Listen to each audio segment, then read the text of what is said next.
You're listening to Heaving Bosoms, the podcast where two best friends recap romance novels while stumbling into art conversations and nixing fictional sexual partners. Gonna love what we love, do it out loud. Stack our shelves with the clinches out. Shout it from the rooftop, can you hear the sound? Yeah. Live your best life, love it out loud. Love it out loud. Hey HBs! I hope you're ready to hear Sabrina lose her ever-loving mind over a character. Before we get to that, though, if you're a patron, you can expect the playback of our Magic Mike XXL watch party and a bonus quickie episode on Immortals After Dark Book 4, Wicked Deeds on a Winter's Night. It's a Sebastian werewolf and a super pissed off baby witch and a run before my beast takes over and sex mauls you. And we loved it. So that's on patreon.com/Heaving Bosoms podcast. Okay, this week we're jumping into a contemporary queer polyamorous romance that had Sabrina and I so keyed up that I had to cut a full hour of our nattering and side quests. I am not joking. Here's part 1 of Triple Sec by TJ Alexander.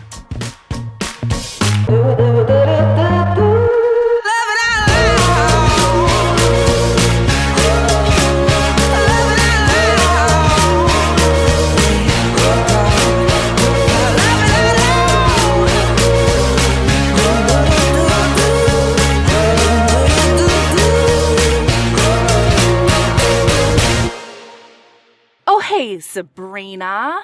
Well, hello. Long time no see. Yeah. For real, though. We've had to reschedule a couple of times. Yeah, we have. Yeah, Sabrina got schmacked in the face at her work job. Sure did. Wow. But it's fixed. Yeah.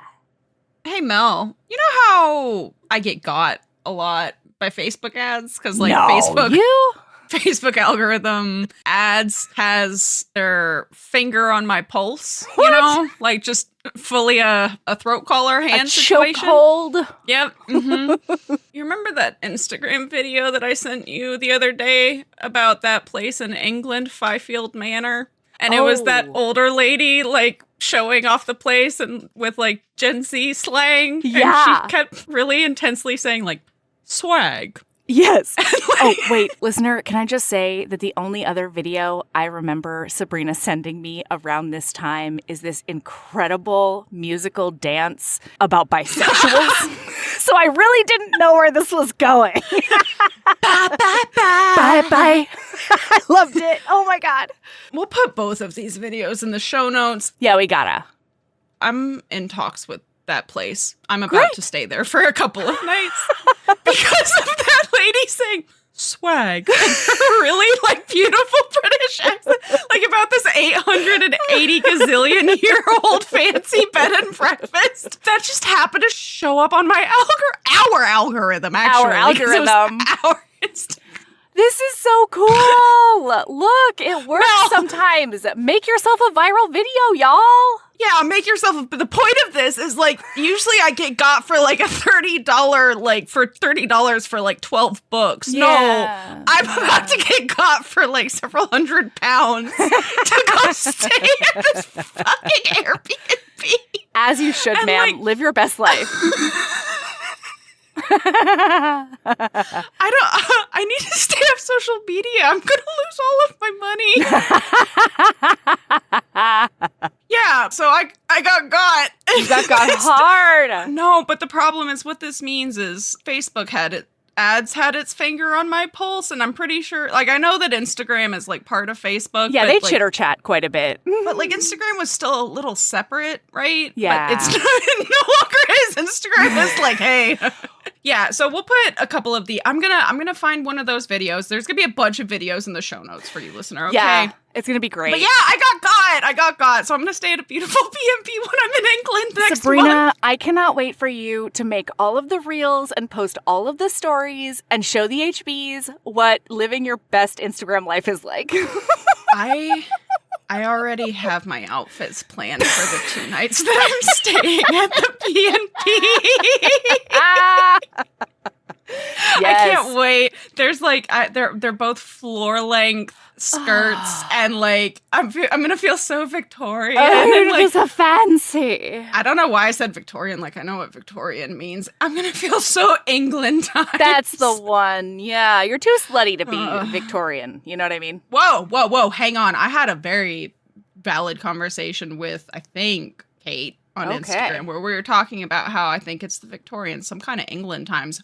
We need more historicals where it delves into the freaking crazy kinky shit, like showing off your nipple piercings at fancy dinner parties and shit like that. All of the crazy sex stuff that those old-timey people were into. All right, into it. Where are those romances? Where are those? I want those romances. Authors out there? Hey. We want England times nipple piercings and stuff. Do we ask for that much already? You know? Like, what are you even doing out there? Yeah. Why are you listening to us right now? Go tippy tap, okay? Zippy zap, my friends. Zippy zap away. We need you. You do a service for the world. Yeah, and then you can come back and oh boy, you can come back and listen to us talk about how much we loved it. Well, I'm assuming you loved this book. I loved this book. Yeah, I really, really, really liked it. There were a couple of things that I was just like, meh. But I think it's like here's the thing. I could not be BB's sexual partner. I couldn't. Okay. I couldn't. So I do have the comment. So like I actually, and you're gonna see it because you're looking at my notes today. But in my notes, I put, I really love BB, but unfortunately, I am a BB. We are not. We can't. We can't. Well, and here's the thing.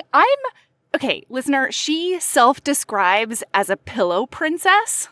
Yeah. Okay. Wait. Which hang I on. find I'm offensive on its face, right? Oh, interesting. I don't have a problem with her identifying in that way, but like that's not how we're the same. No, that's I don't know. I think the implications of what like a pillow princess are. What the term is? It's a gross. Very negative term. Yeah, that's what I mean. Yeah, so I don't mind her self-identifying that way, but it did like almost give me an immediate ick, and I couldn't quite figure out why. But then I realized that like I am fine with treating sex as if I'm putting in a shift of work, okay? I am fine being very active in the process. And I think the thing is, like, I mean, we'll get to it when we get to it, but, like, if my sexual partner, if I went down on my sexual partner from behind and then I had to hump their leg to get my own orgasm, like, I would have to look at my life and my choices. Mel, this is a reason that you would not work in this relationship, right? Like this is not a throuple triad polyamory situation that you would do well in, and that's okay. Or you would not do well in from that perspective, right? Yes, like you wouldn't do well with a BB. I would love to go to brunch with BB. I would love to hear all of BB's opinions. I would go anywhere with BB, honestly. But I can't have sex with her.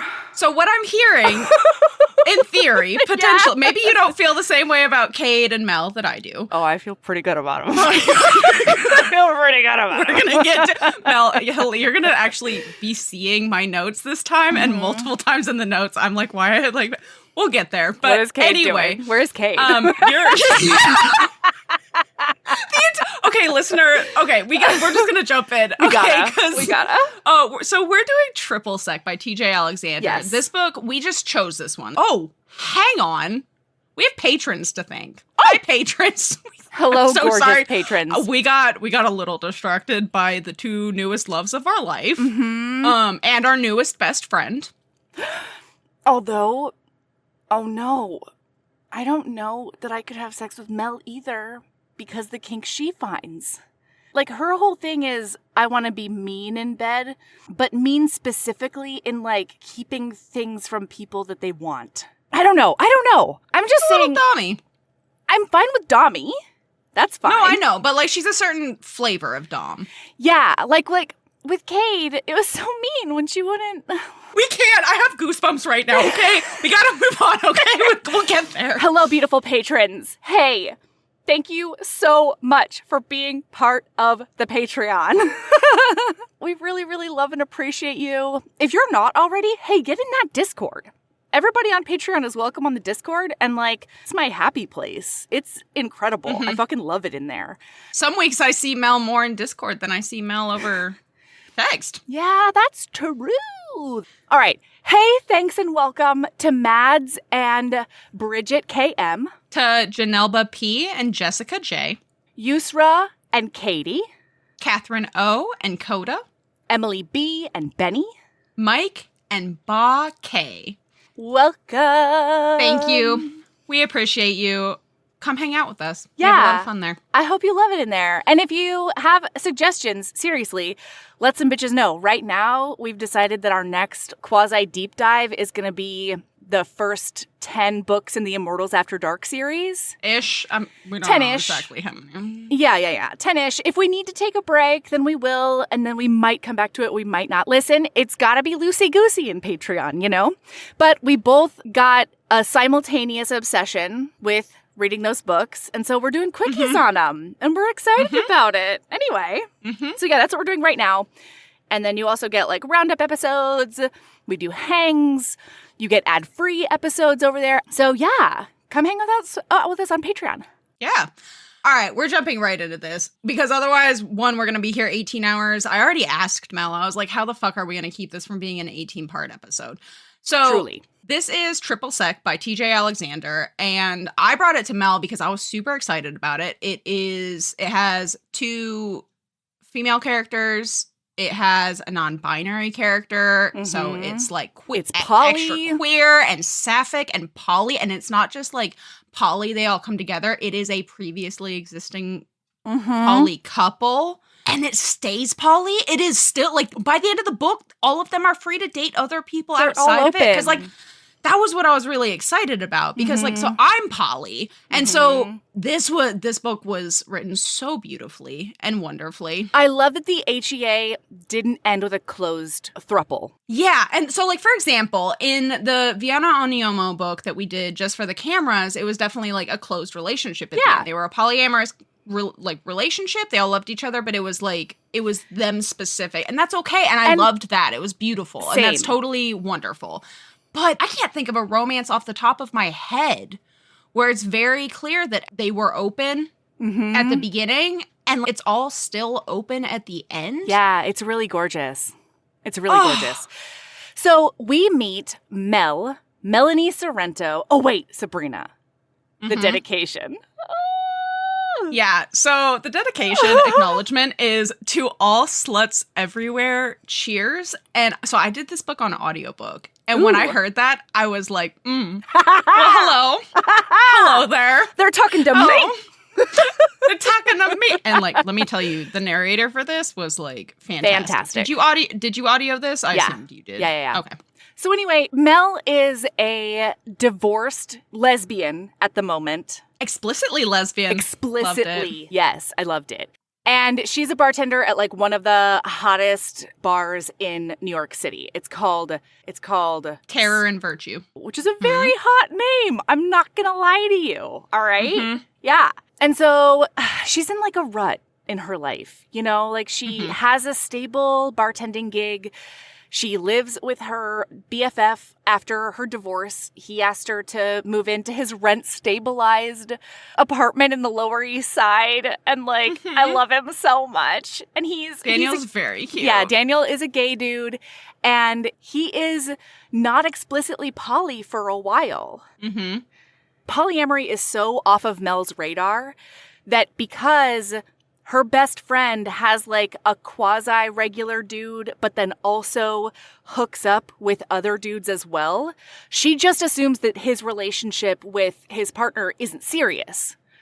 She doesn't think he's poly. She just thinks like, oh, he doesn't like him as much as like he would if they were monogamous. That is how far polyamory is off her radar.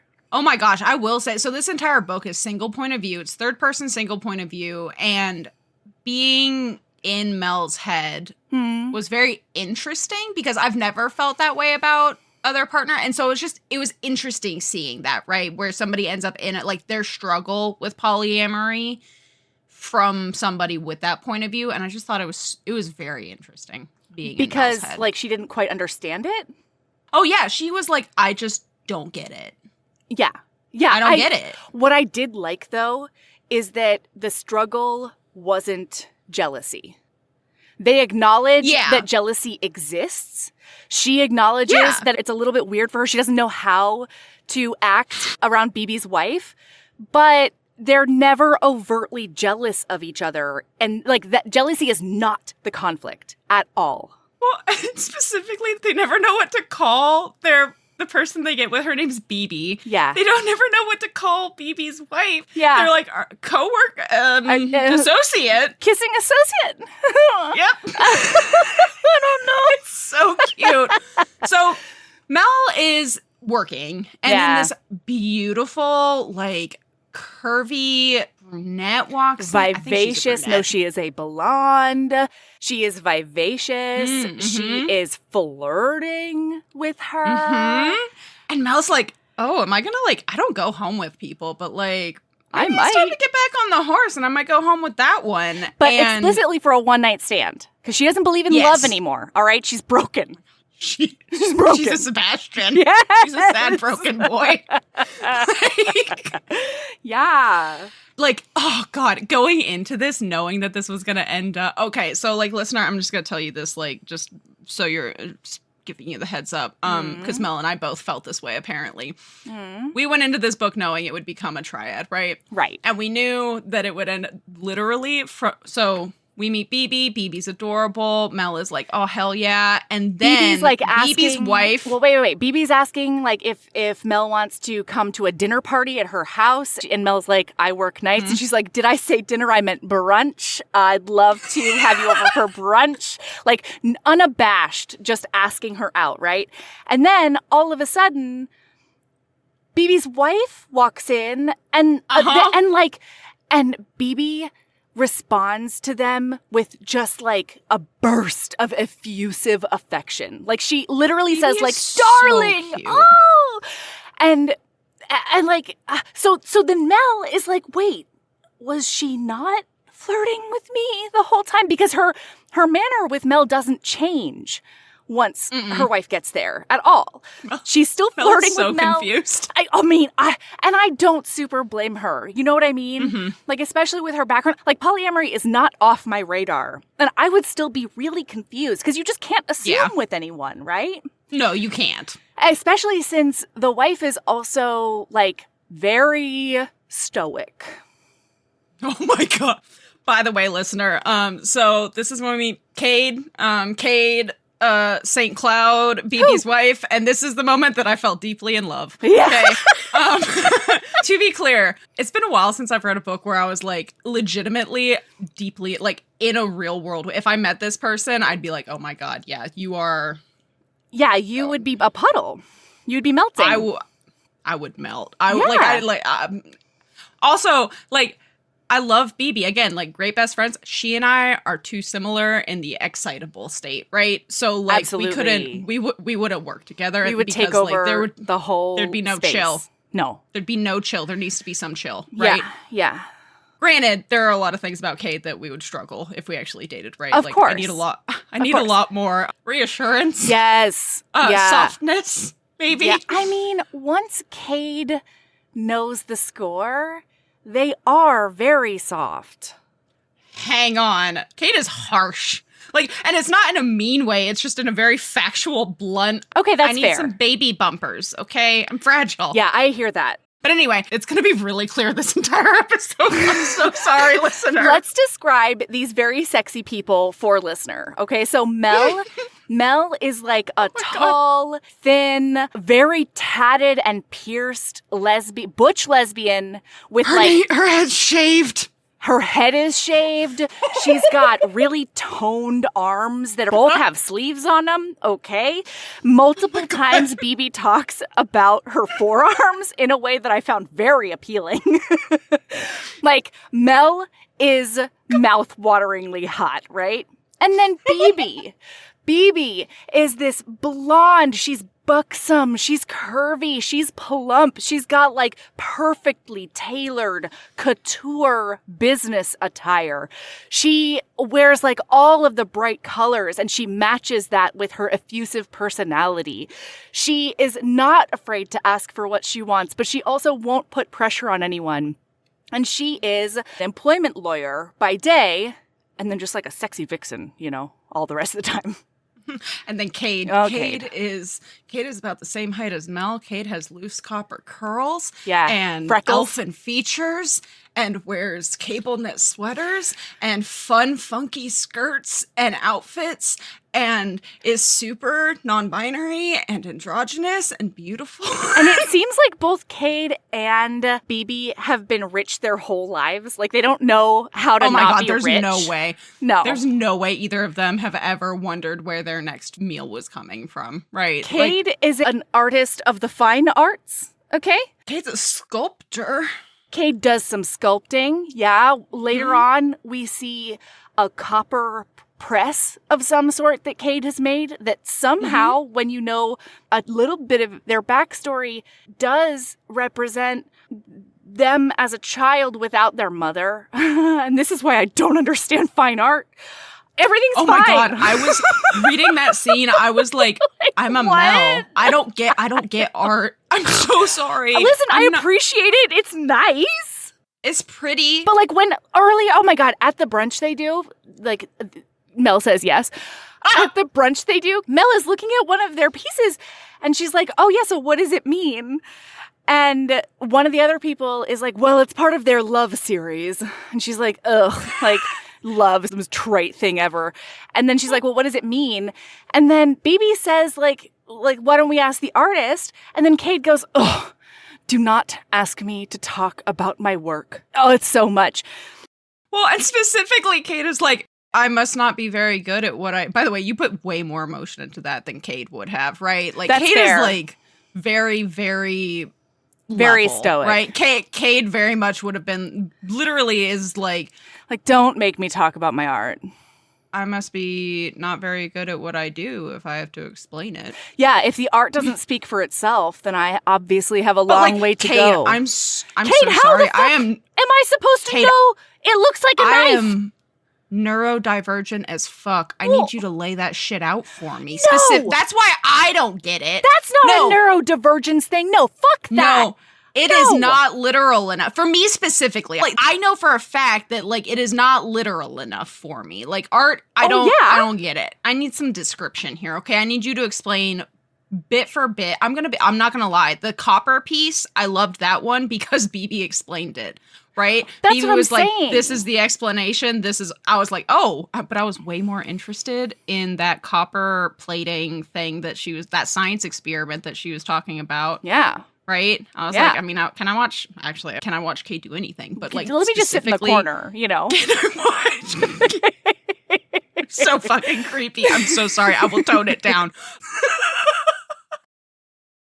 I never thought of it as a neurodivergence. That might be it, but like, how do you expect someone to know what you mean if they have zero context? How is that ever gonna happen?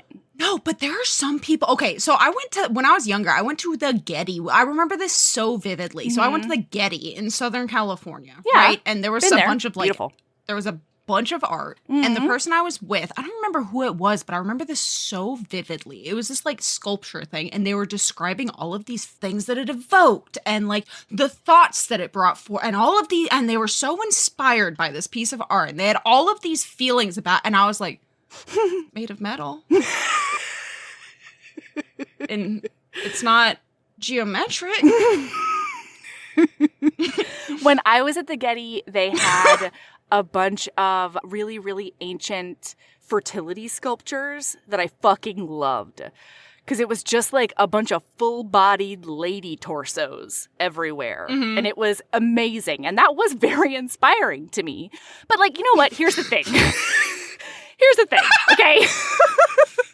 I am an uncultured swine, I understand that. But, like, I feel the same way when I'm at wine tastings. I'm like, no, you can't taste that. I'm sorry. No, you're making it up right now. You're just pulling shit out of your asshole. I'm getting Getting nuance notes of blackberry bergamot. and- And I'm like, it's a red wine. There might be some cumin in there. I don't know. This was aged in a whiskey barrel for 70 years. And I'm like, wouldn't that make it vinegar? Like, I'm so sorry. I mean, I enjoy it. I am very inspired by other people's passion. But when a fine artist says something like, my work should speak for itself, like, no, it'll say something very different to me than it's saying to you. So that's the idea. And is that's like, also the part idea of is it. that it. Yeah, but the problem is it doesn't say anything to me except it looks like that's acrylic. Like, I'm so sorry.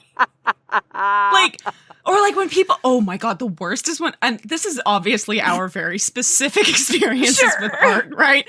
But like, again, I remember we were looking at this like field, right? And it was art of like a house, and like it was kind of stormy in the background, and maybe there was, I don't know, some trees and a barn, and the person started talking about like all like what this picture meant, and I'm like, it's a landscape. They're like, it evokes feelings of blah blah blah, and I'm like, moo? Moo. It looks like there should be cows in it. Well, and like, art does make me feel things, but Confused. No. It makes me feel.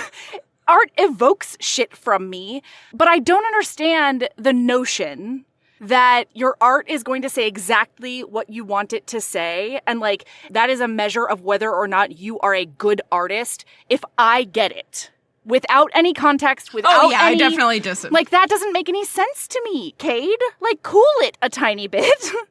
Write a little bit more on the plaque beside it, and then people will get it. Maybe we've jumped ahead a little bit. So Sorry. Mel does no, you're fine. I did it too. We just went on a 10-minute rant about art and how we don't understand it. Yeah, like it's pretty. That's my final statement. Just check out the Heaving Bosoms Instagram and you will understand my art abilities. Okay? Graphic design is your passion, Mel. Generally, my thing in Canva is, can I read it and does it maybe make me laugh? And then it's probably fine. It's probably good. I'm a comic girly, you know? Yeah. So Mel decides to go to this brunch, even though she's like super uncomfortable, right? Because she thinks BB's trying to cheat on Cade. Yeah. So she says, oh, yeah, I'll help you up your mimosa game by bringing some Mandarin cordial. And BB is very excited about it. Yeah. But it's the best because she goes into this fancy high rise. Okay. And all I could picture was one of my former boss's apartments. And it's like, it's got its own sky terrace and shit. Like, it's wow, you know? I just pictured that, and she shows up with an old milk jug full of Mandarin cordial, because that's the only vessel she had that was big enough. And the best thing is Cade's the one who opens the door just looking super chill, and they're like, oh, hello, Mel, right? And they say, and you brought liquid. And Mel's like, it's cordial. It's cordial. And they say, it's certainly a very friendly gesture. And she starts laughing, and Cade is just stone-faced. Yeah, just like, and what? She realizes what's so funny? that they weren't making a joke. And she's like, that's not, I mean, it's literally cordial. The kind you drink. And Cade's just like, ah. And then like ushers her into the apartment. Okay, I gotta say, the way that Mel constantly puts her foot in her mouth around Cade, I felt on such a deep, because I have friends like Cade who are just stone-faced, and like, I'll do some stupid like, Cade, I am so sorry. I'm a hot mess. I'm so sorry. I'm a hot mess. I'm sorry. I think I got my mess on you. I'm sorry. So yeah, BB is so excited though. And immediately while they're all hanging out, Mel very quickly picks up that there's some weird vibes between these people, right? I have a question for you, Mel, based on this scene. Ask me anything. At one point, Mel comments on how weird it is and like how odd it is, how comfortable these people are with sharing cups. That's part of what makes her go, oh, these people are like weirdly close. And I share drinks with a lot of people I'm not sleeping with. I think she means because of Cade's vibe specifically. Oh. Because Sawyer just grabs Cade's drink. And I think that Mel can't imagine a universe in which she would be comfortable doing that with Cade. Mm-hmm. I think that's it, mostly. Okay. Yeah. That makes more sense. Because I know that some people don't like sharing drinks. That's totally fine. I don't know that it says, like, something about the entire group dynamic, you know? Yeah. Oh my God. Sawyer, the guy, is like, that's Cade's art. Didn't you know that Cade's an artist? And she's like, no. And he's like, well, they're very prolific. To be clear, if I was Mel, this is when I would have left this room. I couldn't have had, like, that would have been too much. I would have been like, I am so out of place here. And Sawyer just fucking laid into me. Like, I'm out. Gotta go. Oh, my belly. Oh, sorry. Diarrhea. Oh, God, I'm pooping everywhere. Yeah, I'm pooping all over. Gotta go. I'm currently pooping. Sorry, I'm prairie dogging. Gotta go. And they'd probably be like, what's prairie dogging? And I'm like, don't Google it. So Mel's like concerned because BB's like, oh, Mel, sit next to me. And Mel's like, don't you want to sit next to your wife? And she's like, oh, I see Cade all the time. It's fine. Come sit with me. And Cade's like, no, it's fine. Have fun. And then everybody starts talking about this fancy cocktail competition, which is $9,000 to enter? What? No, it's not. Yeah, it is. 50 bones. I thought it was like 9,000. Somebody was talking about 9,000 came up. In my head, I remembered it as a 9,000. No, you're Daniel opens his wallet and he hands her $50 and says, I'll give you the $50 to enter. I know for a fact there's a 9,000. Find it then, because I don't know what the fuck you're talking about. The prize money is 200,000. Maybe there's a ratio in there somewhere. Anyway, so BB's like, let's do a rapid fire getting to know each other situation. And every time BB talks to her, she figures out a way to like get her lips as close to Mel's ear as possible. And she'll say things like, I made the bacon in the oven. And like, it's all too sexy, you know? Mel, that was a lot to come right into my ears unexpectedly. Oh no, was it too loud? No, it wasn't loud. Oh, okay. It was like seductive. Okay.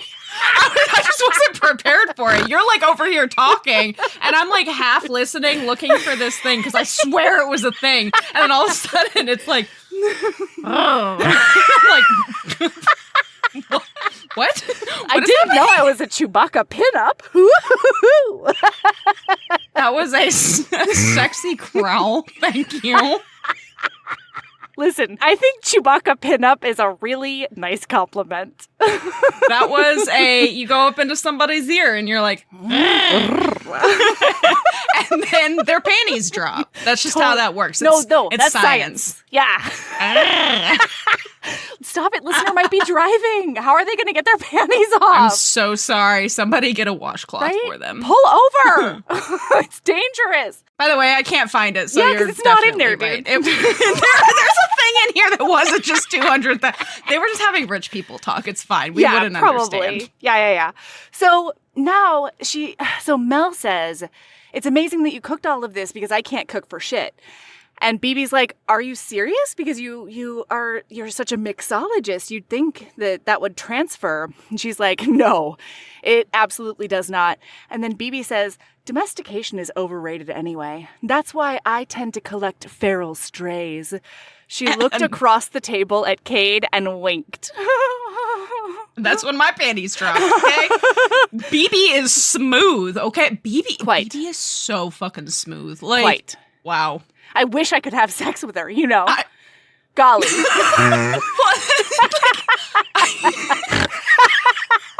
Couldn't, though. I would feel rejected the whole time. So then BB says, all right, now that we've got all the, where are you from, where you been, how you doing stuff going on, I want to know your biggest dream. And then Mel's like, ooh, my biggest dream is to open up my own bar. And then they have this whole conversation about the contest and how if that's what you want to do, it's a great way to get out in front of bar investors and people who are very rich who love a mixologist. And apparently the winner of the contest, their drink becomes the official drink of New York City and gets served at all of the big wig events for a year. Yeah. So it's a huge deal. And Mel, because she's so in her rut, is like, oh, I couldn't possibly do that. So on Mel's way out, BB asks if she wants to come get lunch with her and Cade next week. And Mel has decided that, okay, I can at least have these cool new queer friends, right? Totally. BB's just a flirty person, right? I was picking up the wrong vibes. Well, sorta, because Mel overhears a conversation between BB and Cade when they're downstairs. And the thing is BB looking at Cade. Well, she doesn't see them look at her, but it doesn't matter. BB says to Cade, I'm so excited. Are you a little flustered, Mel? Okay, so BB said to Cade, so we're agreed then? I'm going to ask her? And Cade's like, yes, love, absolutely ask her. I just want you to be prepared if the answer is no. If it doesn't work out the way you want it to. And BB's like, oh, it's definitely going to work out the way I want it to. I'm so in love with Cade, it's not even funny. And then she hears them smackaroo. Oh, she hears the smacking of the making outs. And then she has to clear her throat when she's coming down the stairs. So she does it super obvious. She clomp, clomp, clomp.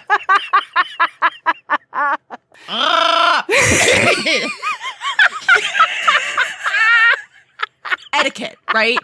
This is how you enter any room, Chewbacca at them, so that they know to put it back in their pants. Yeah. Right? Or their mouth. How else will they know that you're a Chewbacca pinup? How? So we zippy zap thanks to Zippy Zack. And we...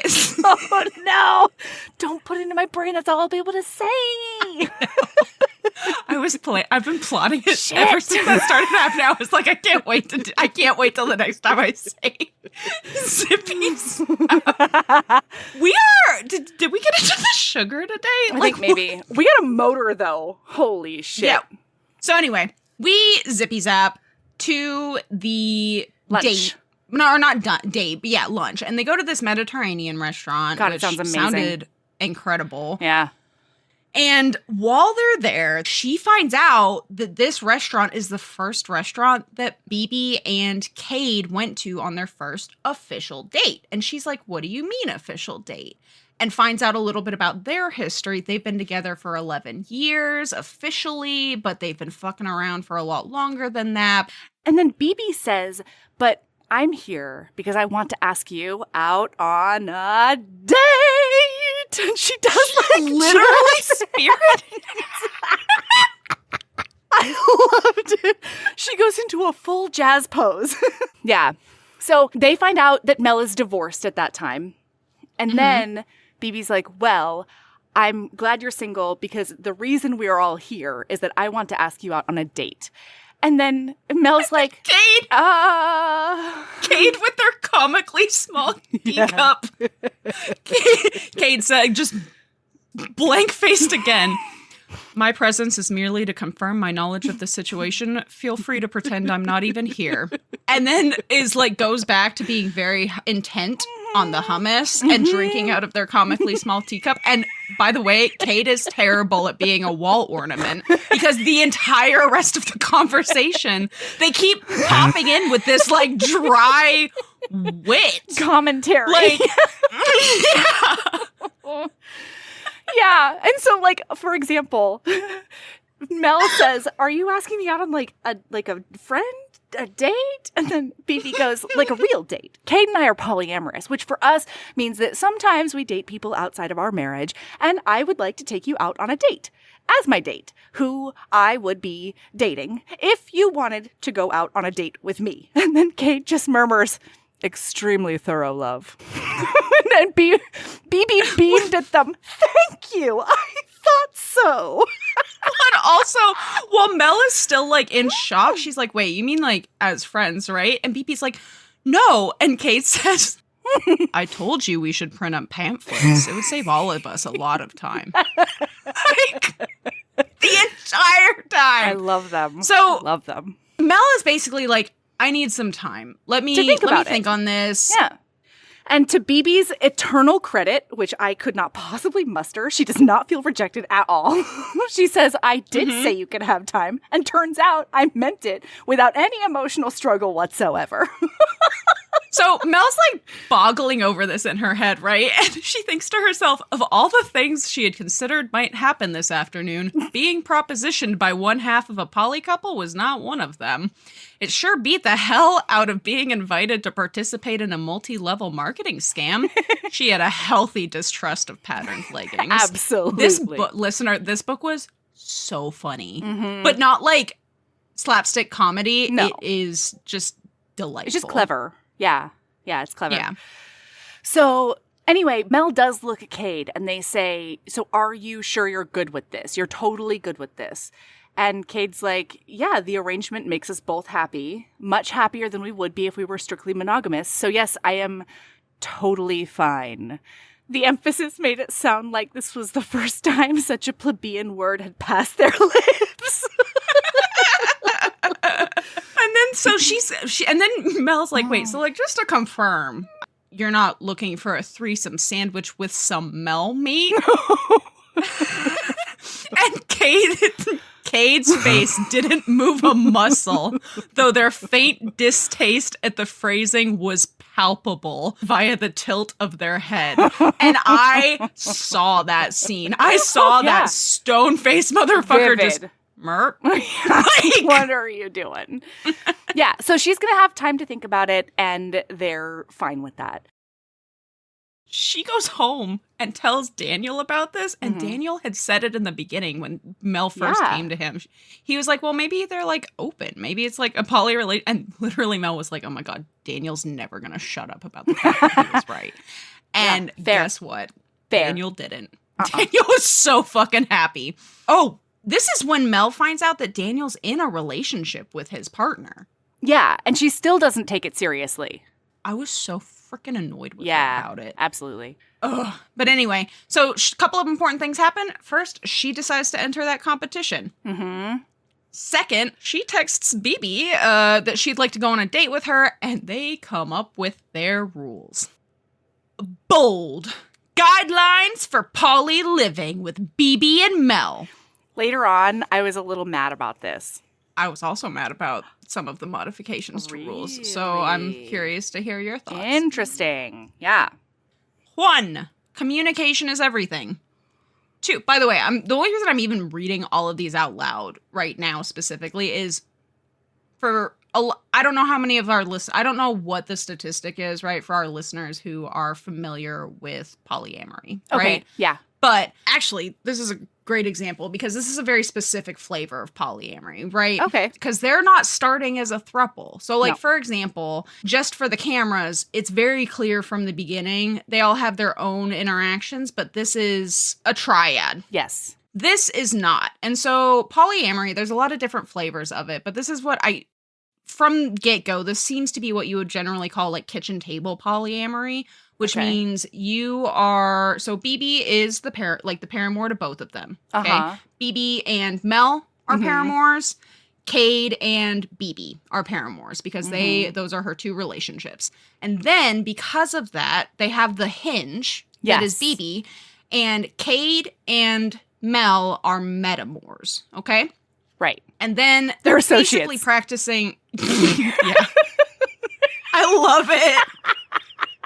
And so they're basically practicing what would colloquially be known as kitchen table polyamory, right? Like they're comfortable being in the same rooms, areas. They talk, hear about each other. You would be essentially the way this is thought of and why it's called this from what I understand is you would sit down at the kitchen table with all of these people.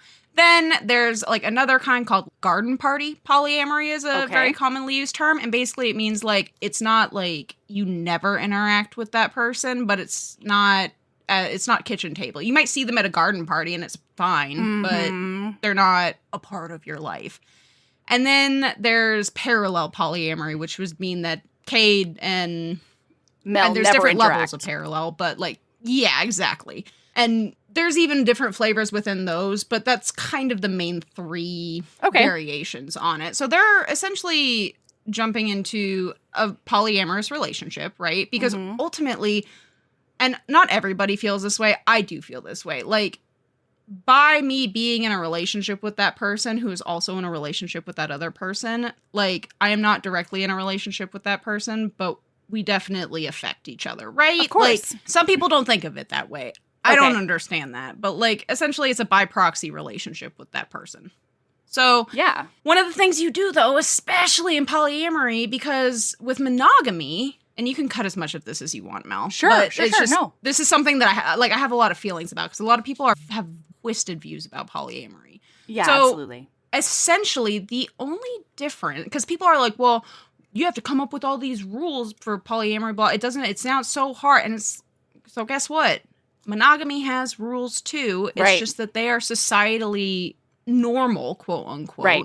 And so you don't have to question, right? Like if you say I'm in a relationship with this person, the default is you don't have sex with other people. You don't talk to other people flirtily. You don't have emotional relationships that are overly intimate with other people and blah, blah, blah. And you might not even realize it, but you have these kinds of boundaries with your partner by having this, but you have like further conversations. For example, when monogamous, I don't give a fuck if you hold hands with your best friend, but like some people, granted I'm polyamorous, but like I have other monogamous friends who don't have an issue with that either. But a lot of people, like, that is something that would cross a line for them, even though it's all platonic, right? And so you end up doing these things. It's just not upfront. Well, and we know that there are norms in situations like that because we have different standards for before and after a monogamous couple decides to be exclusive.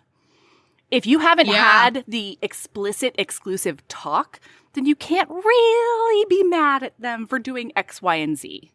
But after you have that exclusivity talk, burn it down, you know? Yeah. So they come up with their rules, right? So guidelines for poly living with BB and Mel. 1, communication is everything. That should be true for all relationships. Of course. 2, be respectful of boundaries. Everyone gets to decide for themselves what they want to hear about their partner's other partners and what they are willing to have shared of themselves. New partners may be added to anyone's personal roster so long as all involved are informed beforehand with an open discussion in mind. I don't have numbers on the rest of these. For the health and peace of mind of everyone involved, we all agreed to be tested regularly. I don't love that regularly isn't defined. That's okay. Fair. That's fair. Yeah. Though a married cohabitating couple will naturally have some joint obligations that cannot be avoided, all involved agree that there will be no power ranking of couples in the arrangement, i.e. one partner will not be held as superior or more important than the other when it comes to scheduling, distribution of affection, etc. For context, if I use of affection made me so happy. It is super cute.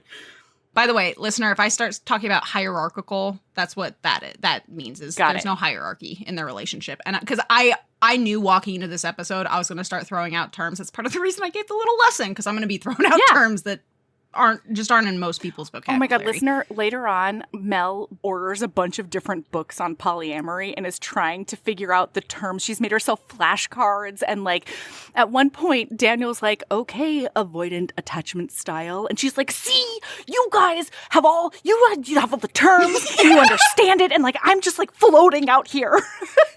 So I have been in the situation where I was Daniel, and like my friend basically did that because they were like, oh no, I might be polyamorous. I'm interested in this polyamorous person. And they were like talking about all these things, and they'd be like, yeah, it's like blah, blah, blah, blah, blah. And I'd like just throw out a term at them. That's compersion. Like compersion.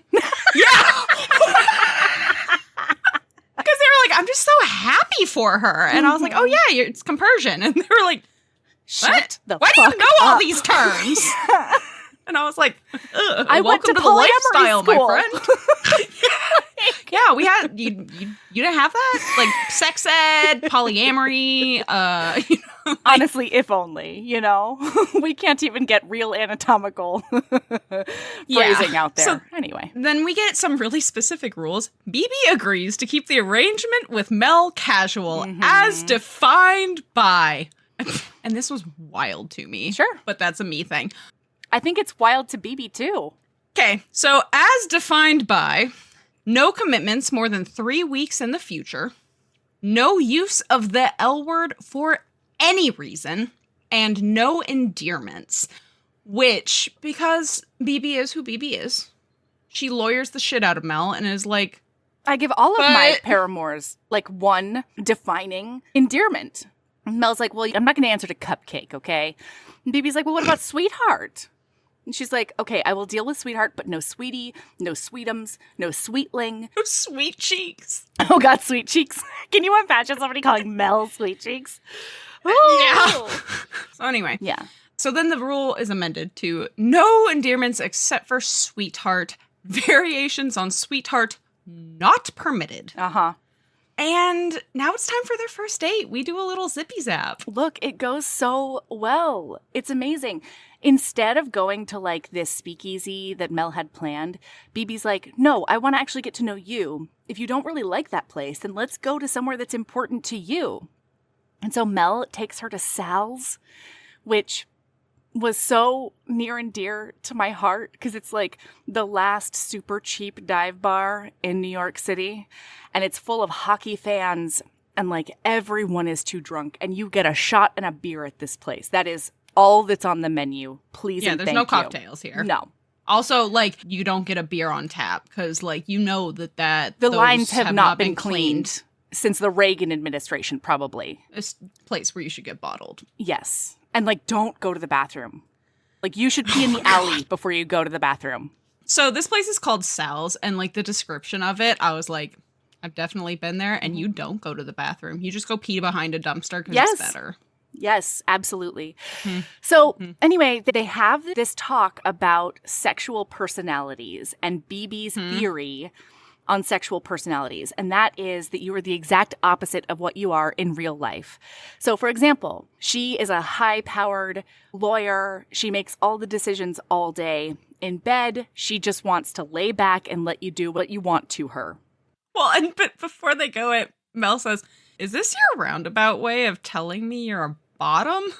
BB says, oh, sweetheart, there's nothing round about it at all. I'm a champion pillow princess. I've made bottoming an art form. I can drape myself over a mattress and let you do whatever you want to me like that. So here's the question. Do you agree with my little theory? That's less interesting. But like, and boy, reading this book, she has made bottoming an art form.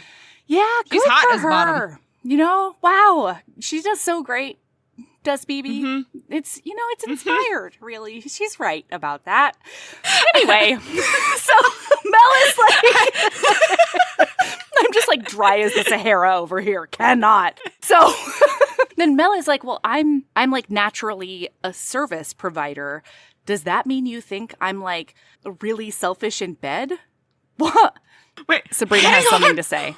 Most importantly, so I've already this entire time been like, when's Cade coming back? And then we find out that Cade's a dom in bed and a lot more, like not anything specific. There's no way that that's not what it's not stated explicitly, listener. But like Mel's like, does that mean Cade? And BB's like, oh yeah, they're vivacious in bed. So that's what I got from it. I got that Cade is really energetic and really assertive. I did not get dom. I guess maybe I assumed that Cade was a dom because BB is so... subby, yeah. What she is. Yeah, like I guess in theory she could be getting that from... Because like one of the nice things about polyamory is you don't have to be 1,100% compatible with your sexual partner.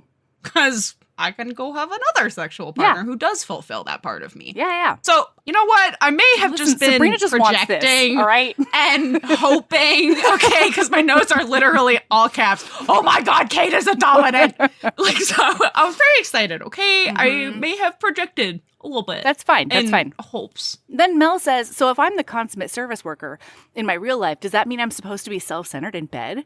And BB's eyes like, I don't know, are you?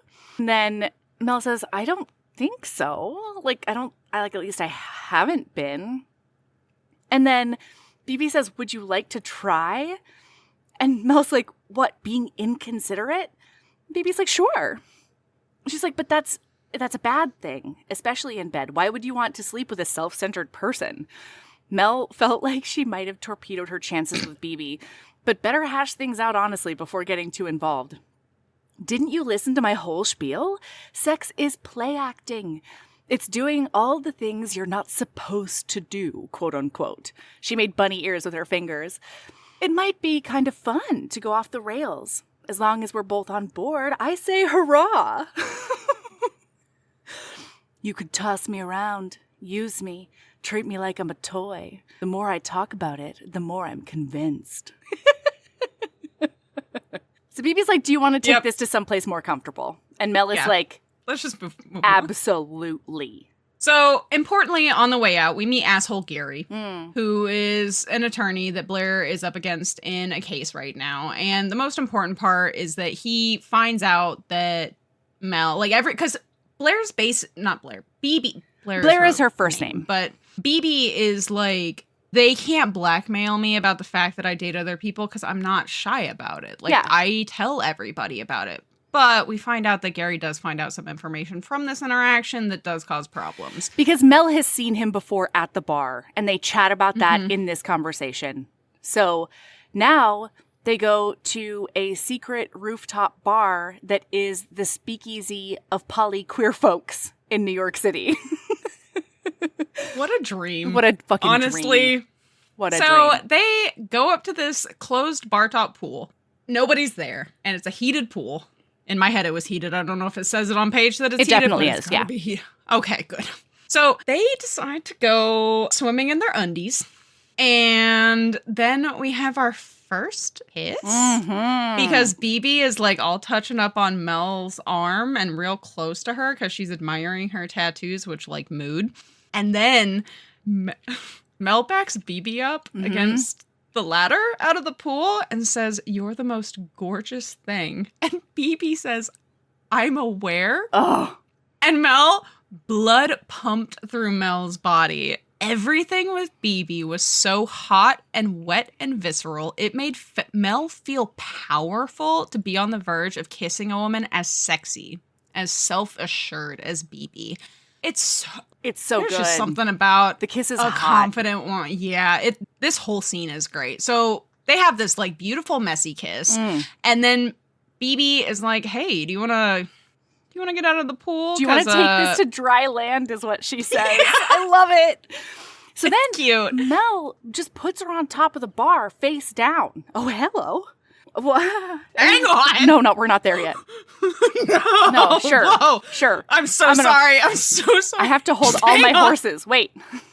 So they get out of the pool, and she is standing behind BB, like kissing up on her neck and like whispering in her ear. And then she's like, and this may be why it was so sexy. She's doing some like mental brain math, looking at the bar. She's like nibbling on her ear, and she's like, "Come with me. I can be a little mean." And like the dirty talk in this book is pretty great. It's pretty good. BB is like, she's like, "Take what you want, objectify me. It's all good. Ooh, maybe tell me I'm bad. That could be fun." Like, I love how BB's very much like, "Oh, look at this." Like, love that. Shiny thing. Let's do it. And Mel's like, "I'm not really great at the dirty talk." And BB's like, "Well, this is the perfect time to give it a whirl. I'm a great audience." I love her so much. Yeah. So anyway, she drapes BB on top of that bar, face down. She's got one knee up on the bar and the other one like on the ground, I think maybe. And Mel just goes in for it and goes down on her from behind.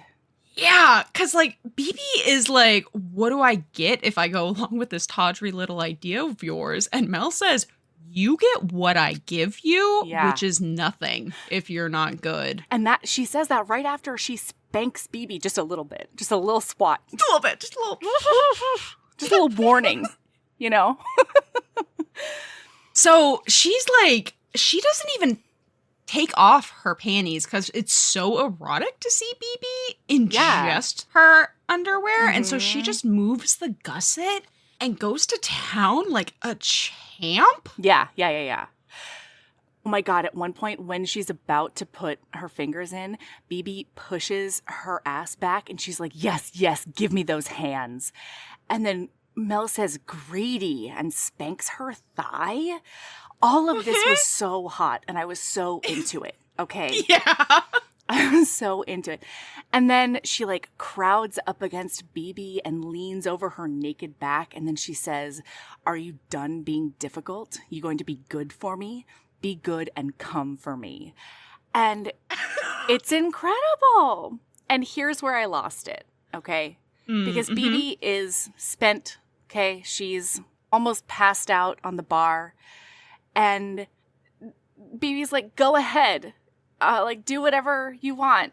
And so...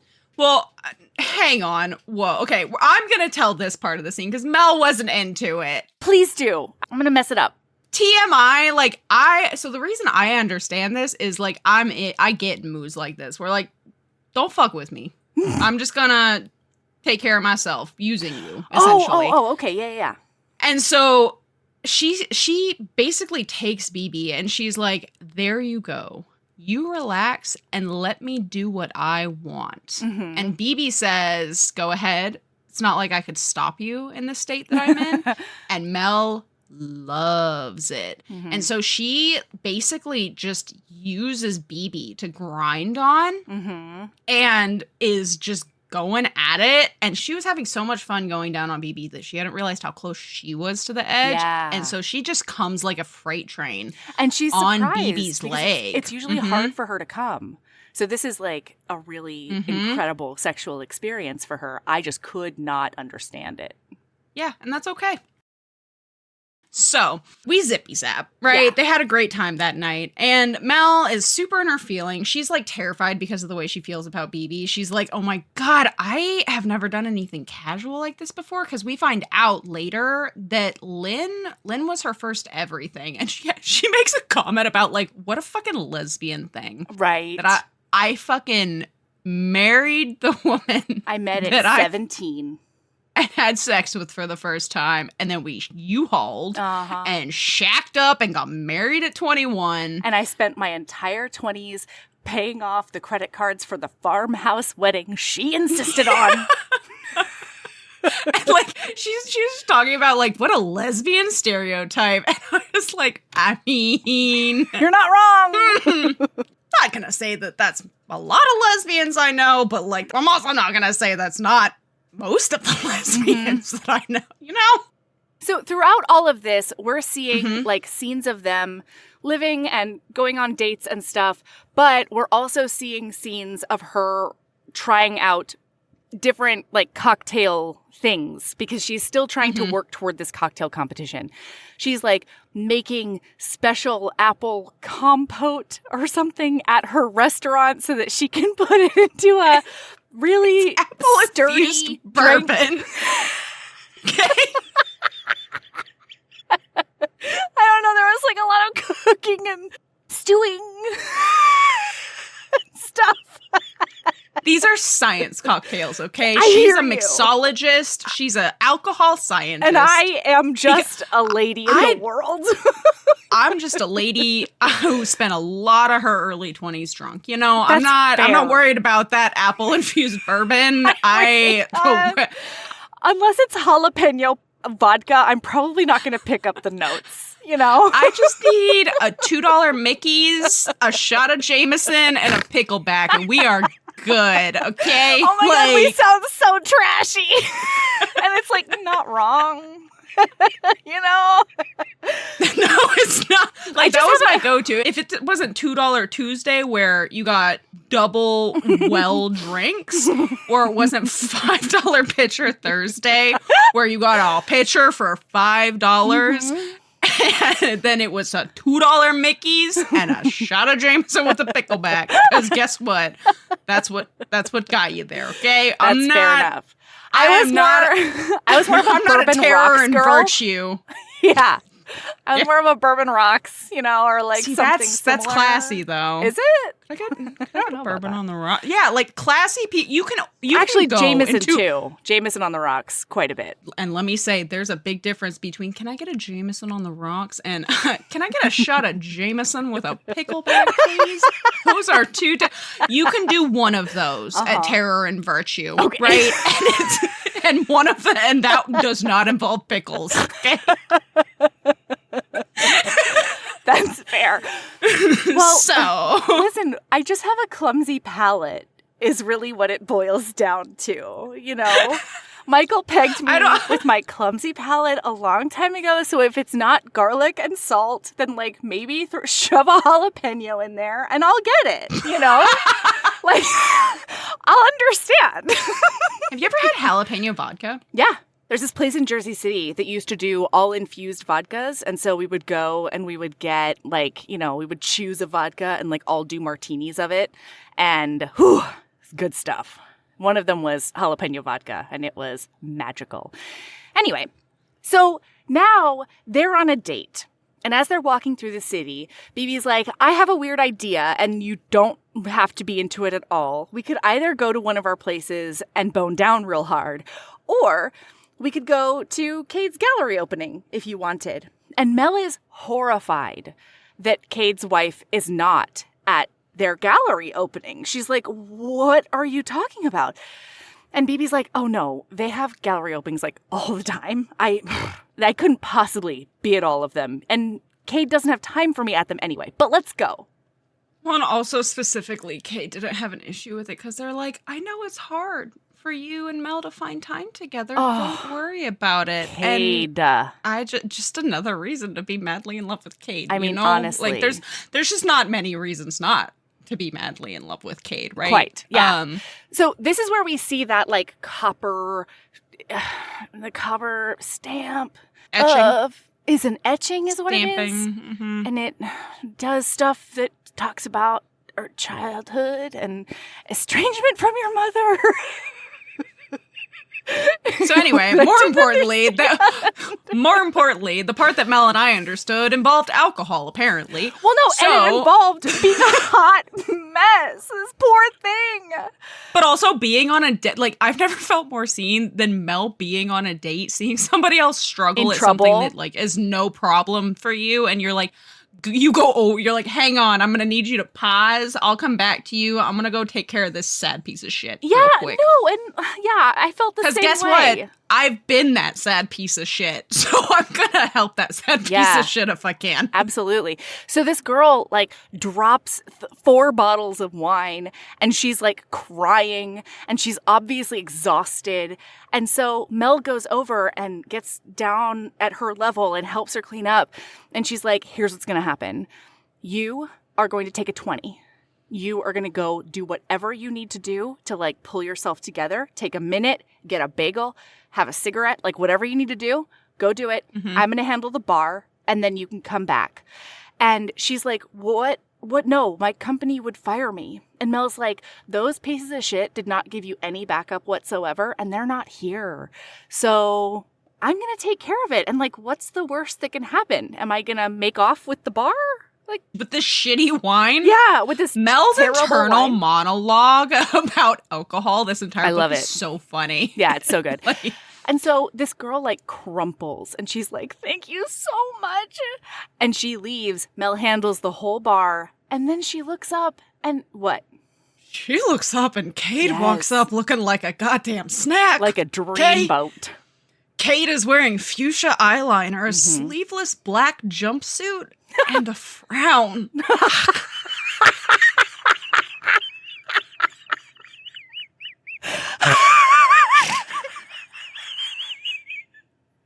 Sabrina fighting their fist.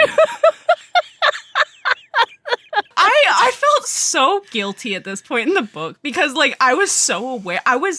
You were aware of your preference. Well, this is the problem this is very much a, like, absence makes the heart grow fond. I was so obsessed with Cade, like, hoping Cade would show up because I knew that it would happen. Like, if I knew that Cade was not going to be a big part of this, right, then I would have been like, man, I really love Cade, but, like, I think I would have been way more into Mel because I did not fully appreciate Mel. I did not start finding Mel, like, super crazy hot until Cade was, like, active in the book, and I wasn't constantly going, where's Cade? What's Cade doing? What's Cade doing? Like, when are they once I coming knew back? what Cade, once Cade was there, right? Then I was like, oh, okay. You can focus on and then whatever I was else like, is happening. I was like, oh shit, Mel's also real fucking. God damn it! Like, damn, I missed out on a whole 200 pages of Mel being hot because I was like, Cade. So, anyway, so Cade comes over and they're like, do you work for the catering company too? She's like, no, like, never mind. It's fine. I'm too long of a story. It's fine. And so and then she gets them some water. It says, by the way, your art's super cool. So wow, cool. that was a really shitty review. and Cade goes, I have had worse. I've had worse. And then BB shows up and she's like, Cade, go talk to her. Like, go do your grand opening art things. things. Like, go. And she gave her wife a gentle push, and Cade went with minimal grumbling. And I could just see them with that cup of water, like, up to their mouth, being like, I don't want to fucking go I know. talk to these people. And oh my God, literally my note right here is I'm so in love with Cade. It's not even funny. Aren't I supposed to be into Mel and BB right now? So then BB comes up and she's like, Mel, honestly, that was incredible. She went and got this girl a bagel sandwich or whatever. And Mel thought that was so sweet and so hot. So BB comes in and she's like, Mel, that was absolutely everything. Like, this is the reason I like you so much. You're so kind. And Mel panics. Mel doesn't respond. No, she Mel's panics. Like, fuck. And she waits too long.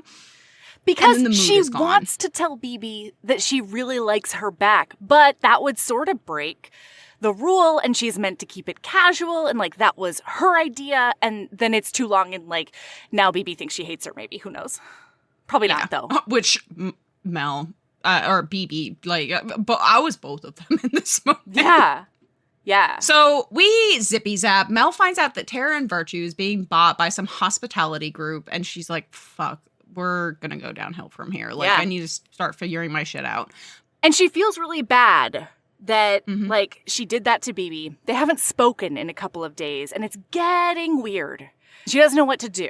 Like you said, they haven't really been talking a whole lot, but she texts BB and she's like, oh my God, Terra and Virtue's getting bought by Sunspot, and it sucks. And then BB leaves her on red for the first time. Yeah. And Mel spirals. Relatable. Same. Yeah. So Mel doesn't hear back from BB, Yeah. right? And thinks something's wrong and goes to check on BB Yeah. instead of hiding in their house and assuming that BB never wants to talk to them again.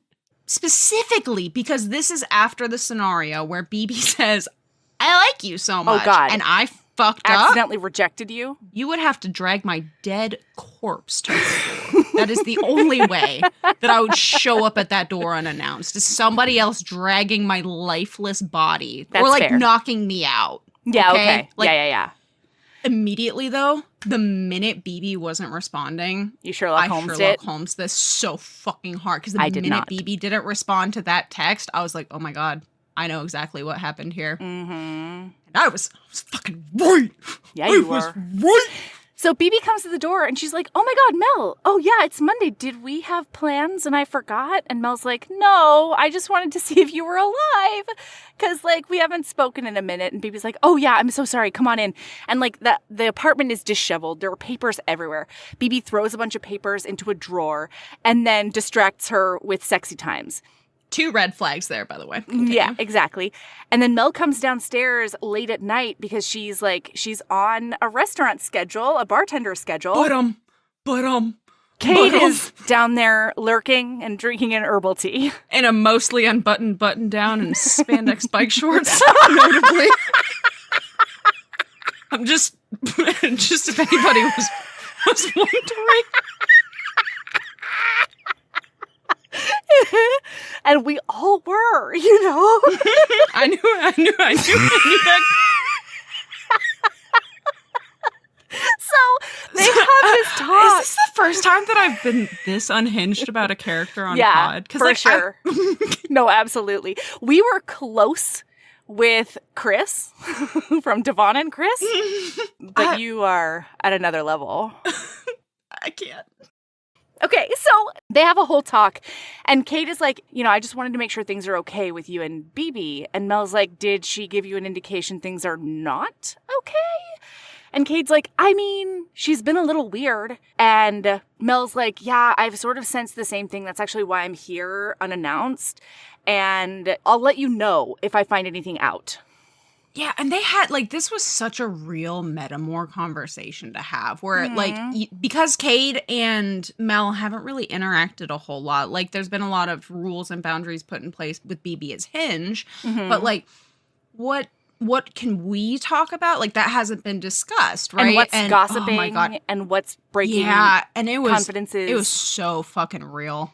But then Mel is like, okay, so this means, we're on the same team now? And Cade is slumps at the counter and is like, haven't we always been on the same team?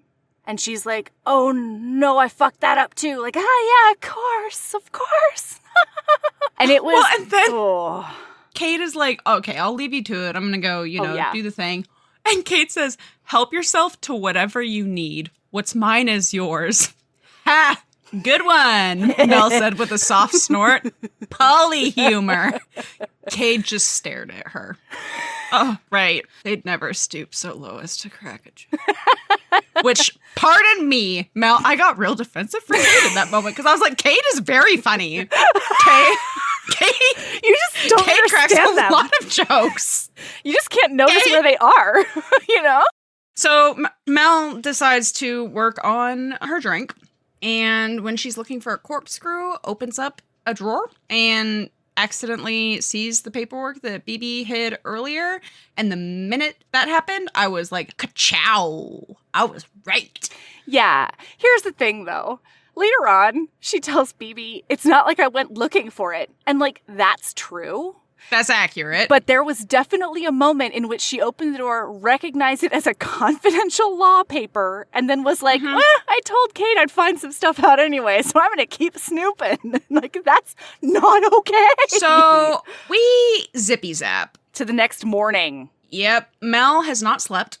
No. She is sitting on the couch with all of those papers on the coffee table in front of her, and I was so fucking angry at her. This was such an inappropriate way to handle this. Yes. It was inappropriate that you read those at all. But then I had such problems with both BB and Mel. Okay. In this argument.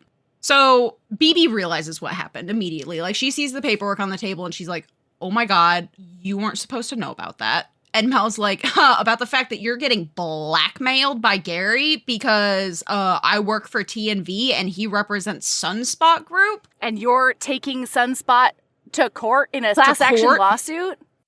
Essentially, Sunspot bought TNV because they want to create a conflict of interest for BB and get her thrown off the case because she's too good at her job. So they get in this huge fight, and Mel is not fair and BB is not fair, and it blows up into oblivion, and Mel thinks they're broken up now. She storms out. It's terrible.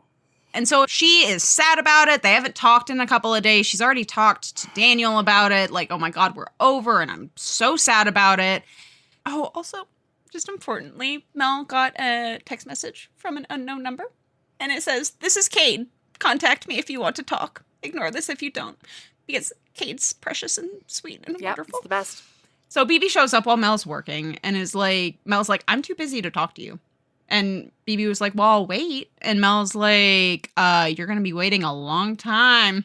And then she's like, I saw the hurt in BB's eyes, and I realized in that moment, like, what my life would look like if she really did walk away forever. And so they have this talk, and Mel's like, "Why are you even here?" And BB's like, "I just need to let you know that I recused myself from the case."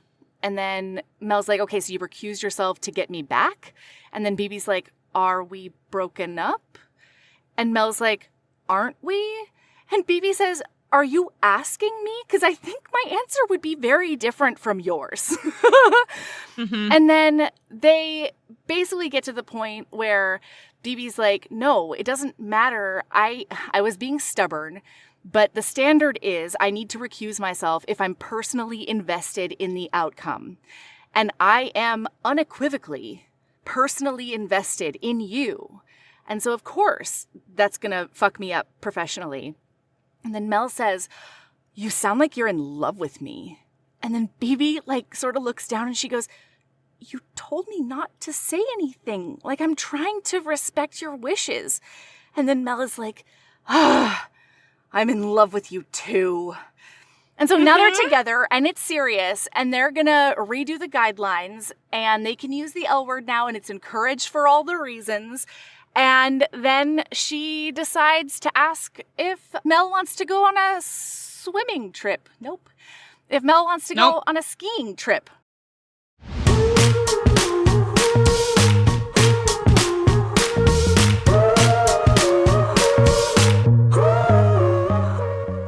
And that's where we're going to leave you for today. Be sure to come back tomorrow for a snowed-in vacation with only one fireplace. See you then. Heaving Bosoms is produced by us, Melody Carlisle and Sabrina Bradley. Editing is done by me, Melody Carlisle. Our theme music is by the incredible singer-songwriter Brittany Fonts, and our art is by the wonderful author Kate Pryor, who has a new release out, Mated to My Ex. Go check it. If you like our show, remember to follow us on your favorite podcast app, and then maybe rate us 5 stars and leave a review. That small action is a huge help in growing our show. If you want to get in touch for advertising inquiries or anything else, you can email us at heavingbosomspodcast@gmail.com. And if you want more of us, visit patreon.com/heavingbosomspodcast. You can also find us on all the socials, practically. Instagram @heavingbosoms, Threads too, TikTok @heaving_bosoms, and in our Facebook group, the Heaving Bosoms Geriatric Friendship Cult. All right, I'll see you tomorrow with the second part. Bye.